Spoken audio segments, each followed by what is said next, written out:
దేశంలో జరుగుతున్న ప్రధాన చర్చ ఇప్పుడు మొన్న సుప్రీంకోర్టు దళిత క్రైస్తవుల అంశం మీద ఇచ్చిన తీర్పు మీద దేశంలో సీరియస్ గా చర్చ జరుగుతున్న విషయం మనందరికీ తెలుసు.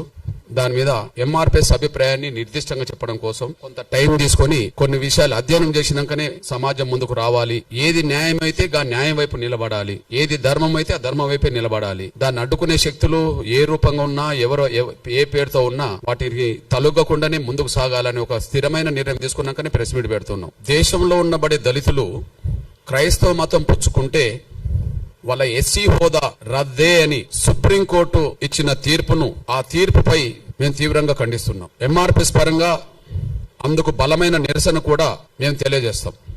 క్రైస్తవ మతంలోకి దళితులు మారితే వాళ్ళ ఎస్సీ హోదా రద్దు అనే తీర్పును మేము ఖండిస్తున్నాం. దానిపై బలమైన నిరసన కూడా వ్యక్తం చేస్తాం. సుప్రీంకోర్టు ఇలాంటి తీర్పు ఇవ్వడం వెనుక 1950 నాడు వచ్చిన రాష్ట్రపతి ఉత్తర్వులను బేస్ చేసుకున్నది. 1950 నాడు వచ్చిన రాష్ట్రపతి ఉత్తర్వులను బేస్ చేసుకున్నట్టుగా ఆ తీర్పు చెప్తున్నది. ఆ ఉత్తర్వులే రాజ్యాంగ విరుద్ధం, ఆ ఉత్తర్వులే వివక్షతో కూడిన ఉత్తర్వులు, ఆ ఉత్తర్వులే రాజ్యాంగ విరుద్ధం, ఆ ఉత్తర్వులు వివక్షతో కూడిన ఉత్తర్వులు.